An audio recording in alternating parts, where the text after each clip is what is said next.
c'est avoir une commune animée, vivante, joyeuse durant les fêtes, les vacances de l'hiver austral. Hasard du calendrier, le 14 juillet sera célébré un dimanche cette année, ce qui nous permet, comme l'année précédente, de profiter de 2 week-ends d'animation. Alors les temps forts, principalement nous avons à la charge l'animation des centres-villes, donc de la braderie même, dans le cœur même de la ville de Saint-Paul.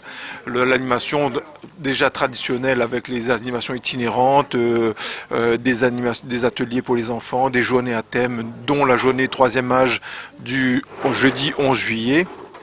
Et aussi donc des rendez-vous à 15 h avec des artistes très connus comme Célio, comme Nel, etc. Techniquement, nous avons plus le podium traditionnel qu'on trouvait sur la place de la mairie de Saint-Paul. Bon, il a disparu. En revanche, les animations de proximité, dites de proximité itinérants, sont un peu plus renforcées, avec quand même un point d'animation qui va se retrouver pratiquement au même endroit que l'année dernière, où il y aura des DJ connus qui vont faire des interventions au cours de la journée. Alors, le point que j'aimerais insister, c'est les journées à forte fréquentation comme le jeudi, encore une fois la journée du 3e âge, la journée des enfants le mercredi, le 14 juillet où on va faire une animation Zumba et une animation d'orchestre radio crochet. Donc voilà, mais sinon ce sera bon enfant. Notre mascotte, on a baptisé une mascotte pour cette braderie 2013, donc Coco, le perroquet, le géant qui sera là tout le long de la journée à travers les rues de la ville. Donc pour le 12 juillet, avec les rencarts des souvenirs, et ensuite Magnon, le jeune talon. Les souvenirs, là, il me refait un spécial sur Saint-Paul le 12 juillet, avec une vingtaine de chansons, mais avec des différents artistes ici de Tutil. Bon, il y aura Josemarie Scromanien, il y aura aussi Laurent Roselli. Et bon, il laisse un petit peu de souvenirs, comment dire ça, la surprise, quoi. Voilà, donc il y a au moins une dizaine d'artistes.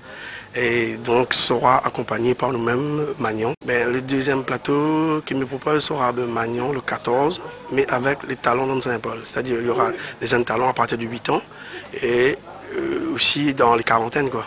Donc dans les gars là-dedans, on n'a pas eu l'occasion de bénéficier le théâtre, enfin le site de Parc Exposition de Saint-Paul. Et aussi ils viendront en groupe. Et aussi Magnon va accompagner certains. Et il y a certains artistes talentueux, ils vont jouer avec leur propre instrument, c'est-à-dire violon, guitare et chant. Comme l'année dernière, donc on a travaillé avec les services sur les dossiers qui nous ont été déposés par les forains qui souhaitaient s'installer sur le parc. Donc à l'examen des dossiers, donc, ce qui est important pour nous, c'est regarder les documents qui viennent confirmer l'état, les révisions périodiques des manèges pour que le dossier soit accepté. Effectivement, les forains doivent nous présenter tous les documents relatifs au manège. Ensuite, le contrôle s'opérera sur le parc des expositions, puisque cette année encore, nous avons pris un contrôleur agréé qui va être présent pendant le montage des manèges et qui va leur délivrer l'attestation qui leur permettra de faire tourner leur manège pendant les fêtes de juillet. En termes de sonorisation, on va être effectivement particulièrement attentif sur le niveau sonore, puisqu'on a des plaintes effectivement des habitants, notamment de la plaine Bois-Neuf. On va essayer de travailler sur l'installation sur les installations au niveau du podium, et puis on va être vigilant et contrôler le niveau sonore tout le long du déroulement des fêtes des Juifs.